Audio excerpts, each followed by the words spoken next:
Hey there, people. Welcome back to the episode. Just like I promised you, I have a beautiful, amazing lady with me who is going to take us through mental health.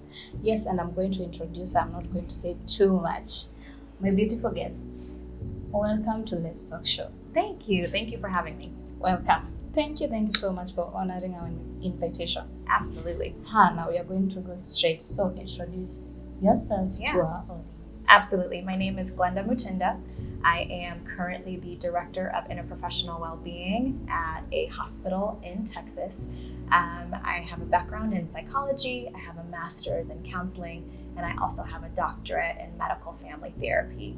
All of that just means that I have been working in mental health for over 10 years. I have been educating and doing research in healthcare for all of that time as well. And so one of the things that's really important to me is to spread the awareness of mental health and mental health concerns across not just the United States, but also here in Kenya, where I'm from. So I'm really excited to be here to talk more about this important topic. Thank you so much. So I can say you're beauty with brains, Yes. right? Welcome. So you're just going to go to the first question. Yeah. You're talking about mental health. What is mental health for someone who is hearing for the first time? Yeah.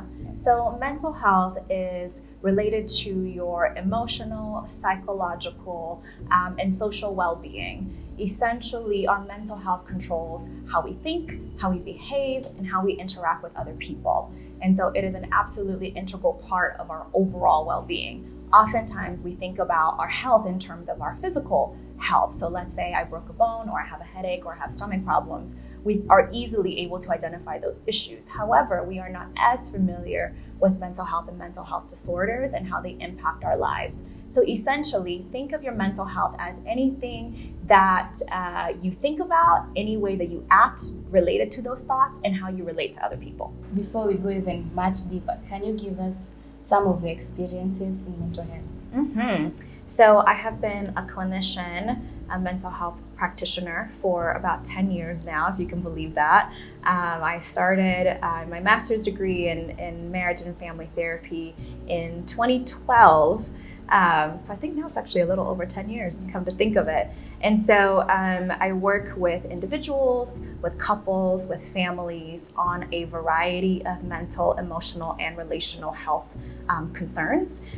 Sometimes I will help individuals work through their own personal mental health. I help couples with their relational dynamics, and I help families similarly to either support someone with a mental health condition, work on their family dynamics, work on coping, any number of things that comes to the table that affects how people think, feel, and interact with one another. So really the goal is to help people be able to navigate life a little bit easier and better through those services. Okay, from your talk, I can tell you are very passionate about mental health. Yes. Why? What motivates you? I think I am just one of those people that naturally gravitates towards things that people don't always want to talk about. I am very much a deep thinker, and generally I tend to ask myself, why do we have such difficulties talking about certain things? And a part of that process has been challenging myself to talk about things that I also felt uncomfortable talking about. So this has been both a personal and professional journey, but I think that this whole journey for me is about helping people just get through life a little bit easier and a little bit better. I think we are all very good at surviving life, but are we good at thriving? Are we really good at utilizing our talents? And so this just happens to be the way in which I feel I can be a vessel in our society, is helping people talk about things that are difficult, helping people navigate situations that are difficult, because I can be comfortable in that discomfort. That's amazing. So what are the symptoms for someone to know if he or she is going through the mental health disorders? So this is a difficult question to answer. And the reason for that is because it really varies from individual to individual. So there are some symptoms that are pretty globally recognized. However, what I would want someone to know is that whatever symptoms you're experiencing, A, they are normal, and B, you can do something about that. And so I'll just give you some of, the most common symptoms that people might experience. Things like irritability, just short fuse, quick temper, very snappy at someone, issues with sleep, and this can be either sleeping too much or not sleeping at all. Issues with food, this can be either eating too much or not eating at all. Things like relationship problems, when somebody is going through a mental health challenge, again, this affects how you think and how you relate to other people. And so relationships might change because of a mental health condition.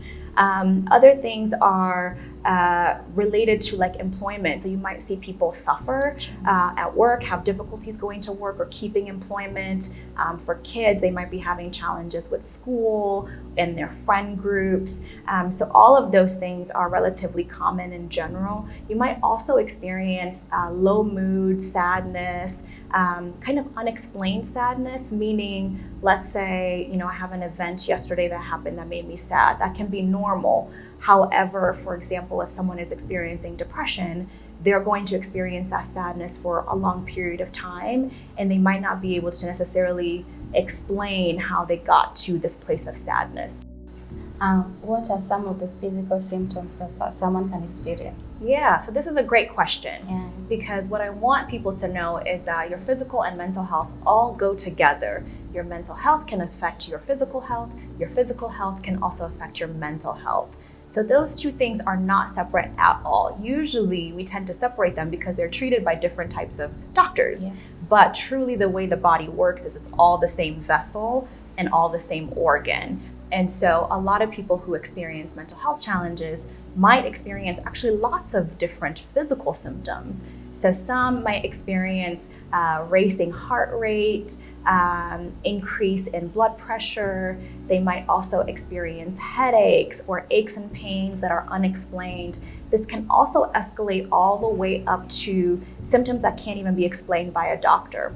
What the word for those symptoms is called psychosomatic symptoms. It essentially means these are symptoms that are physically not explainable by that type of doctor. Rather, the mental health condition has manifested itself fully in the body. So some people might even experience numbness and tingling in their limbs. Some people have experienced temporary blindness or deafness. Yes, so it can be extreme. But the more common things are things like aches and pains, headache, nausea, vomiting, diarrhea, constipation. All of that can manifest itself from things like stress, anxiety, depression, or post-traumatic stress disorder. Okay, how can you differentiate between an actual headache and the one which is being caused by the mental disorder?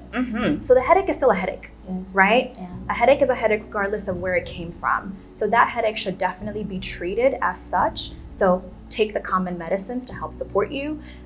If that headache persists, however, that's when you really need to seek the mental health counseling or services to help overcome that symptom. But I think the biggest goal is to really be self-aware. You know your body best, right? We all do. So if I'm experiencing back pain, for example, and I know I didn't injure myself, I didn't do anything that would have made me have back pain, then automatically I can start thinking about, okay, how am I feeling? And how are those feelings manifesting in my body? And that's one that actually happens to me, where I know I carry my stress in my lower back now. And so when I'm experiencing that back pain, I also have to engage in that self-care and that self-awareness to ensure that I'm addressing the stressors that are causing that kind of pain.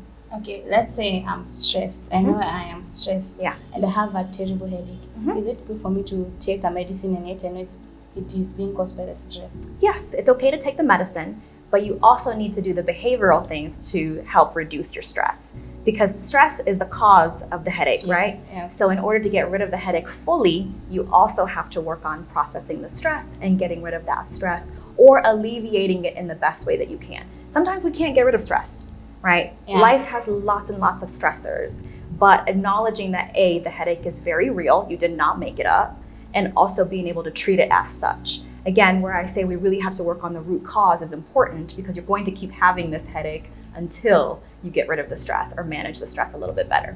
Okay, can someone diagnose him or herself and know you are it? Yeah, well, this is tricky because I think, again, I expect that we all know ourselves best. And so if someone is especially self-aware, they might be able to recognize that, okay, I'm experiencing anxiety or depression. The things that are common, I would say we pretty much know what's happening with us. But just because you have that level of self-awareness does not mean that you don't seek professional help to help you get through it. So I think it's critical to have both, because sometimes you also need an external person to kind of validate where you are or tell you it's something else and then help treat you. Can my lifestyle affect my mental health? Yes, absolutely.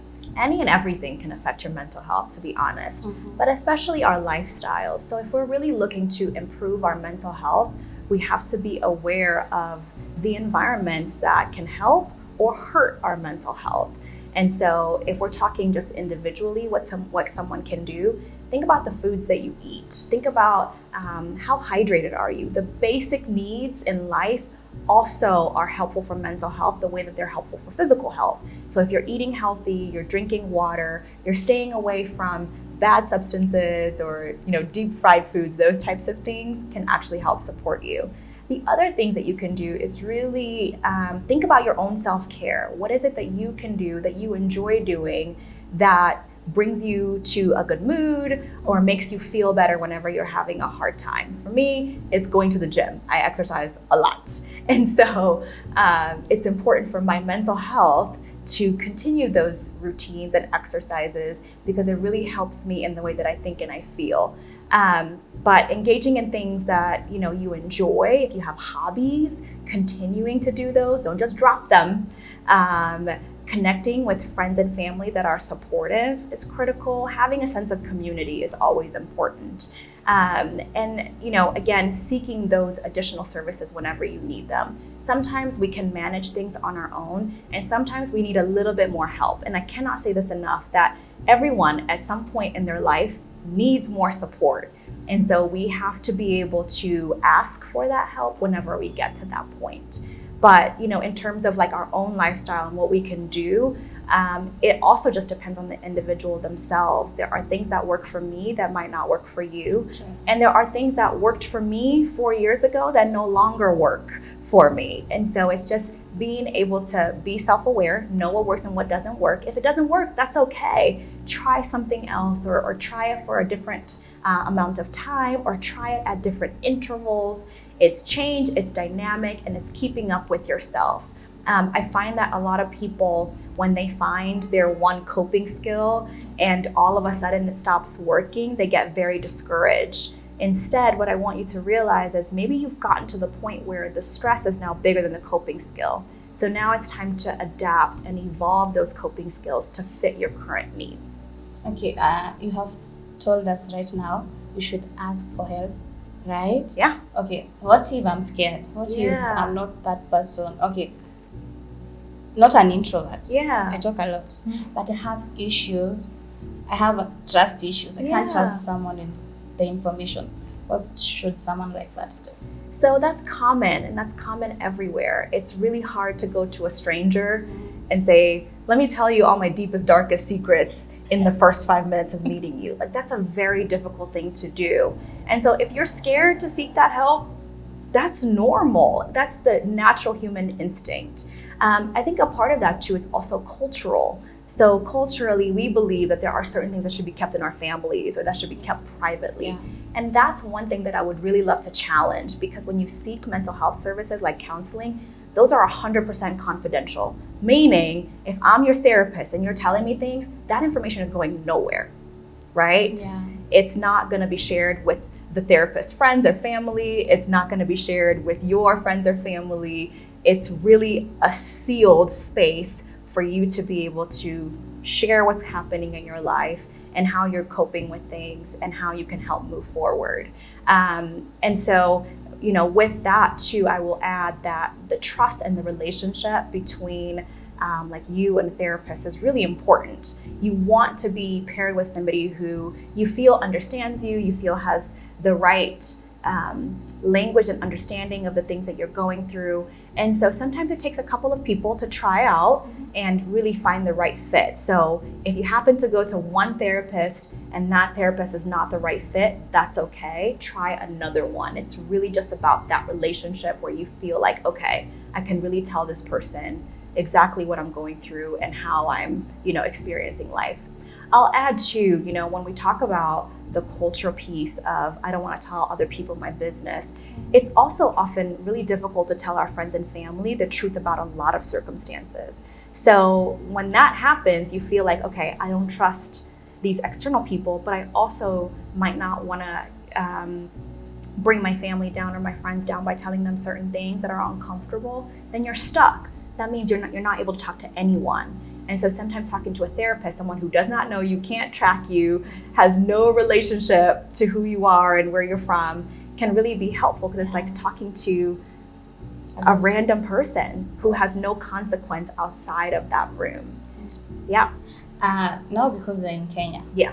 And let's say in Africa in general, do you think as Africans we have accepted mental health? Are we aware enough?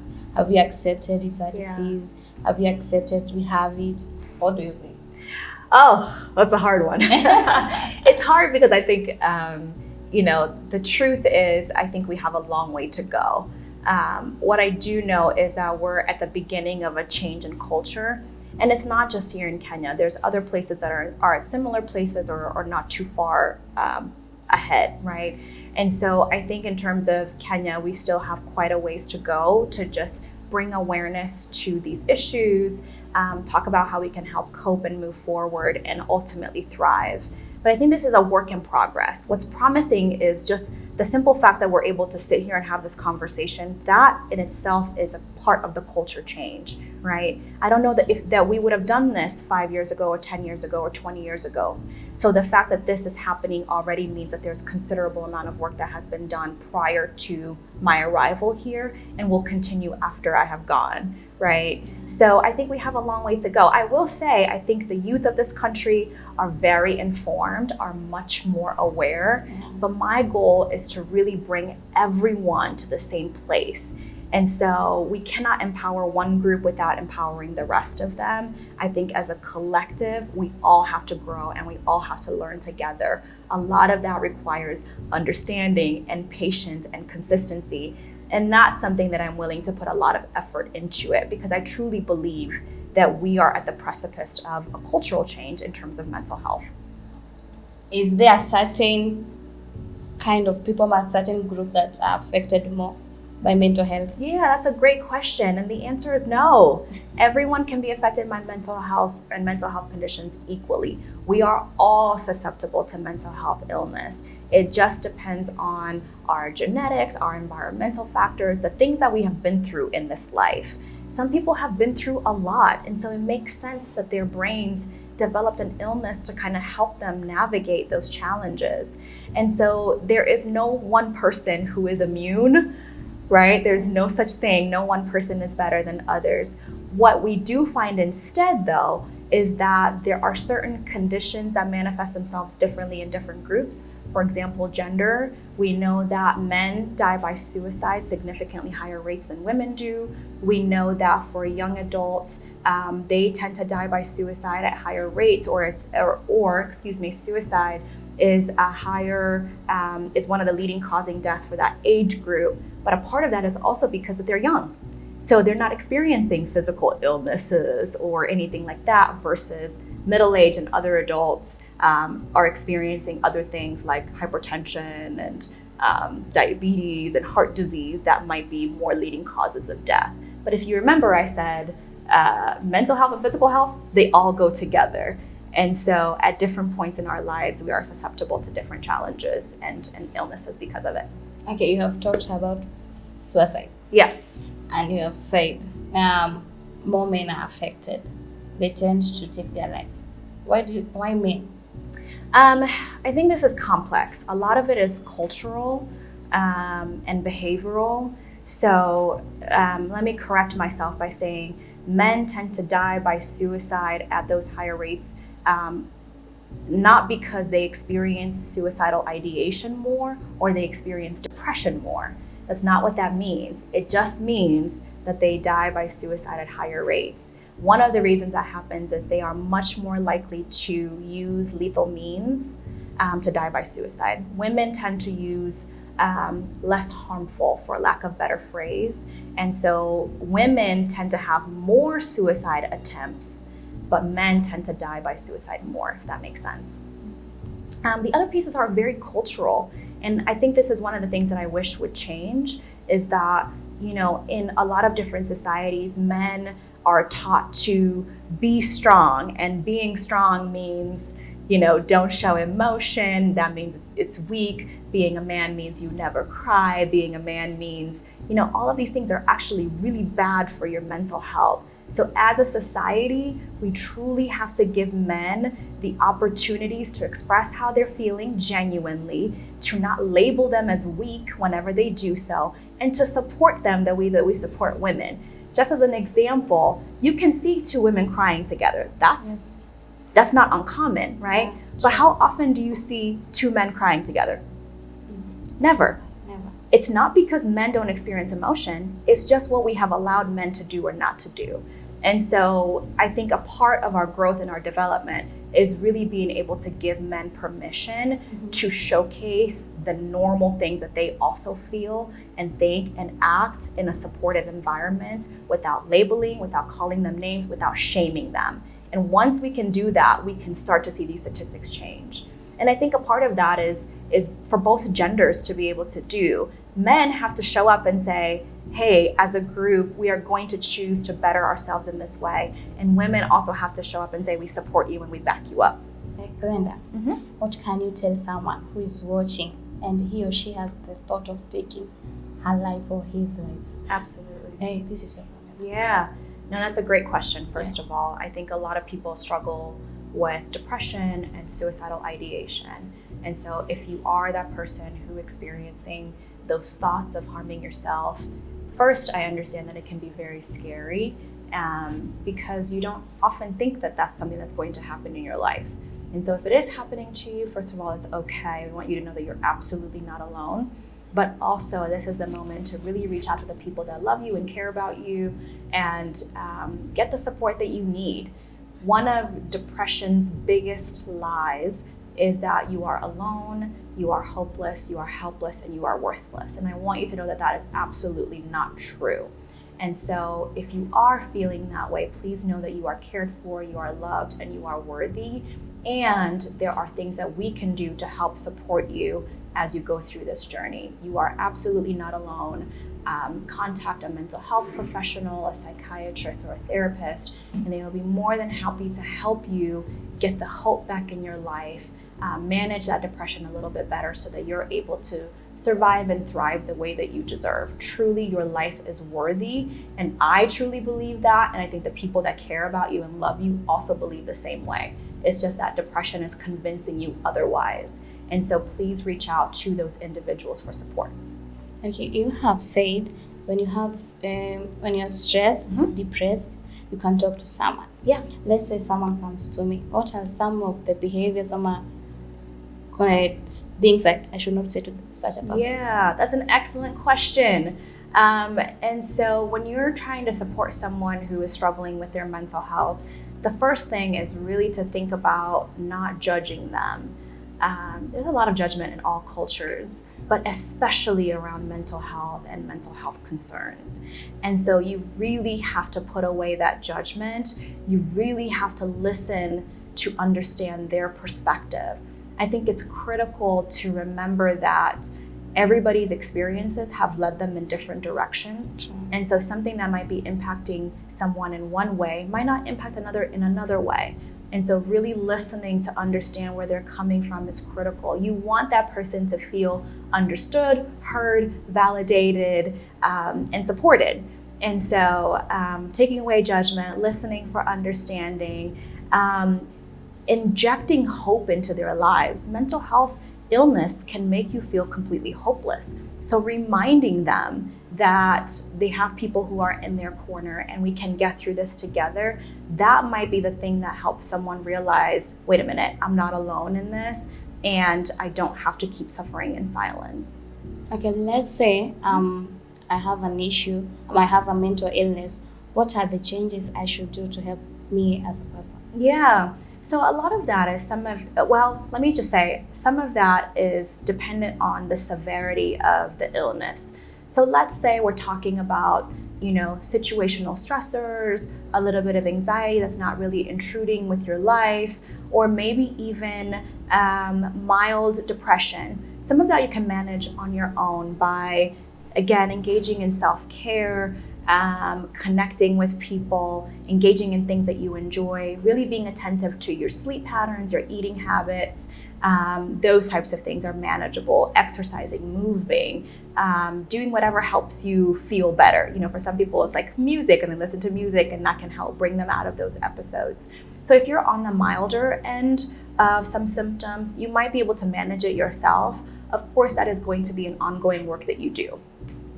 Because it helps you maintain regardless. But if you're on the moderate to severe end, you will also need to do all of those things, but definitely get additional support. There are some things that we just cannot do on our own that we truly need experts to take care of. When we have hypertension, we don't think, oh, let me just handle this at home by myself. We go to a doctor. True. And so if you find yourself having moderate to severe symptoms of mental health concerns, definitely seek out a psychiatrist and a therapist for support. You have given us some ways we can improve on our mental health. Do you have a time frame of which I can see my results? So this also depends on the person.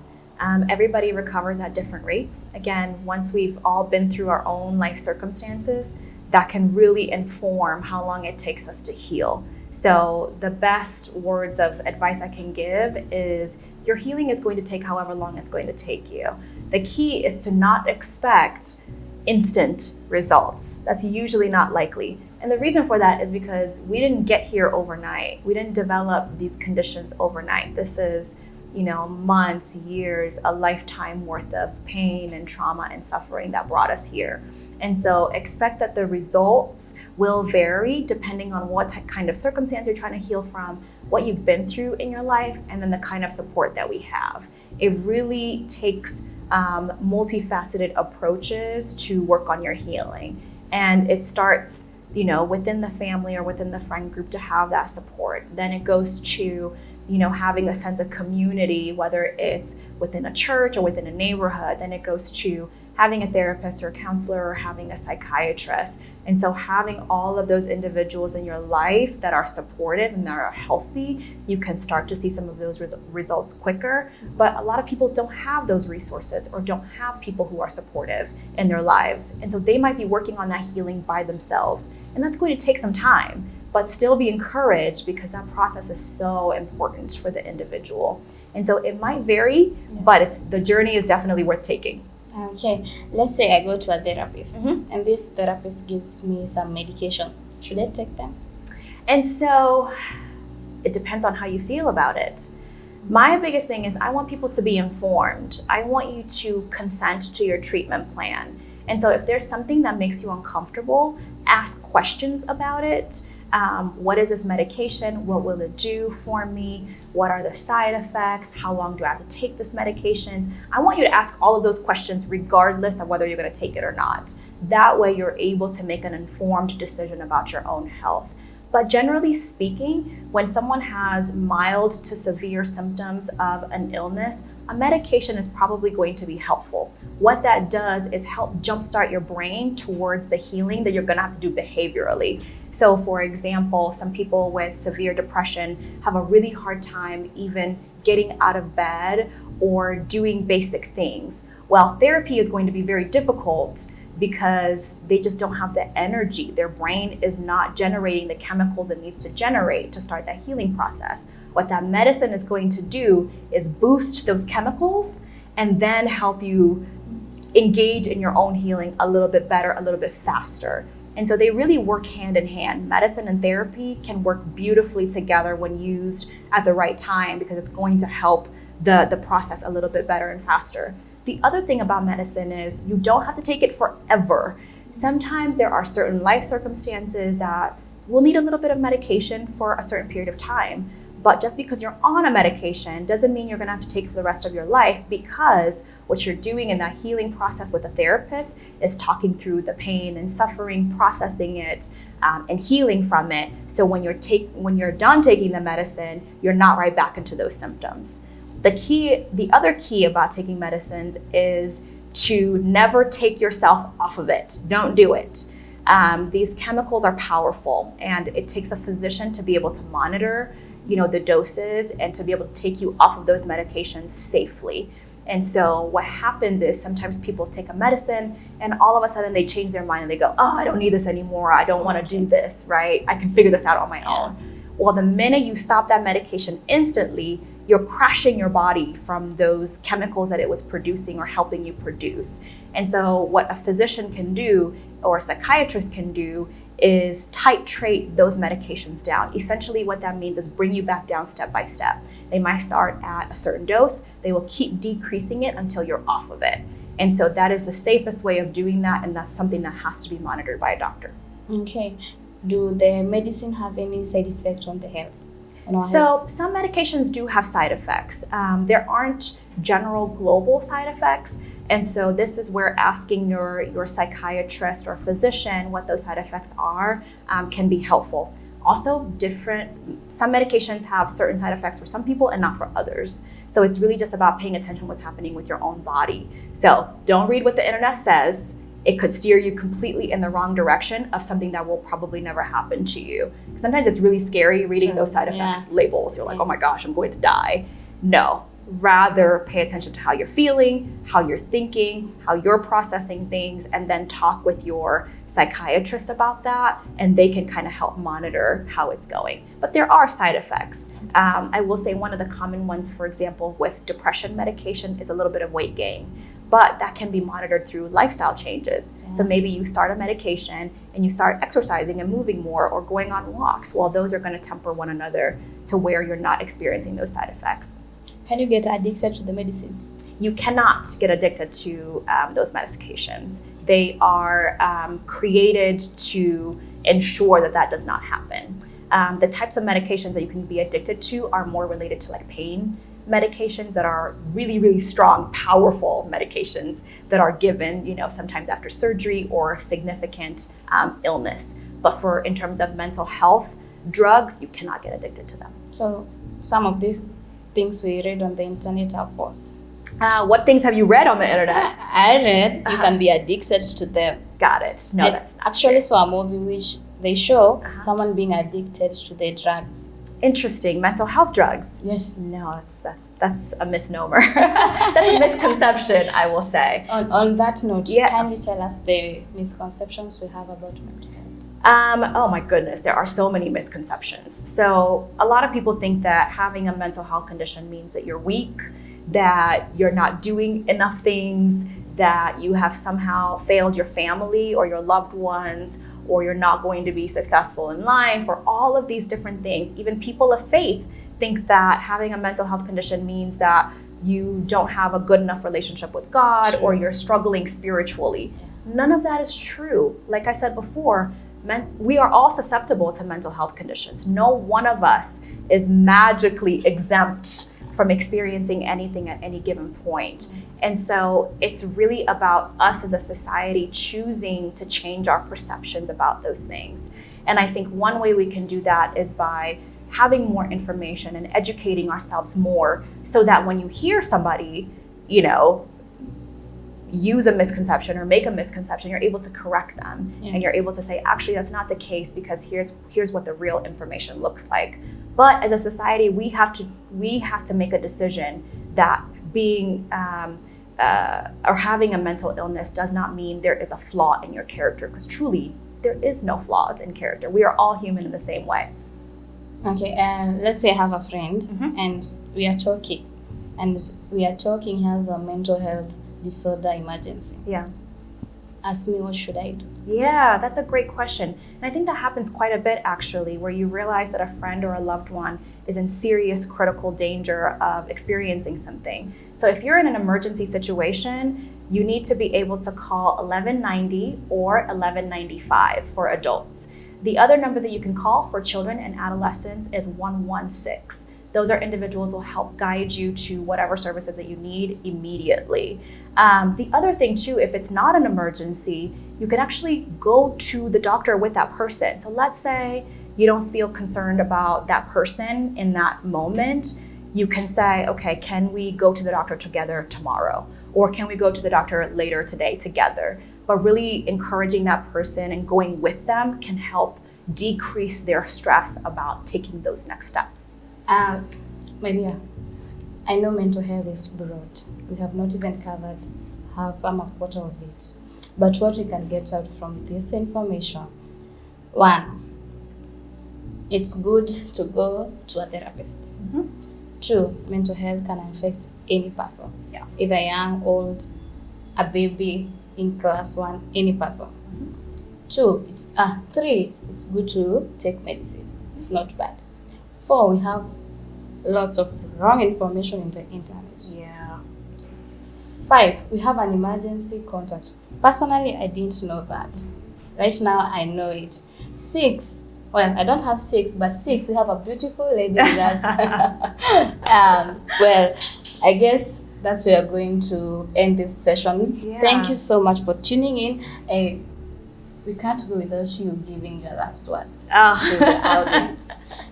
Don't forget to tell them to subscribe. Absolutely. Number 1, subscribe. This is important. Obviously, she does a lot of great talks and conversations. So number 1 thing that I can tell you is subscribe, listen, pay attention. Again, this is how we change our culture and our society, is having important conversations. But really my last and final words are around supporting ourselves while we're also supporting other people. We have to be aware of what's happening with ourselves while we're also figuring out how to support other people in our lives. Community is so important. And what I love about the Kenyan culture is that we are so community oriented. We are very much people who are together, that care about one another, that are very close. Now it's just how do we use that very close-knit community and families to support our mental health and well-being.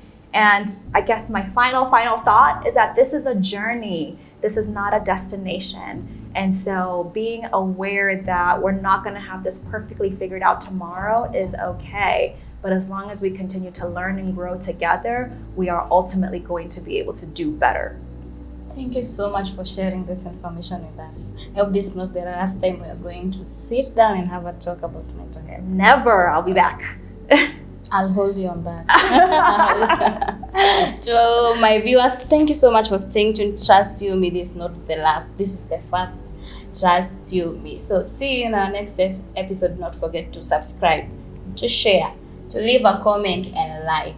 Till next time from our side, tell them bye. Bye. Ciao.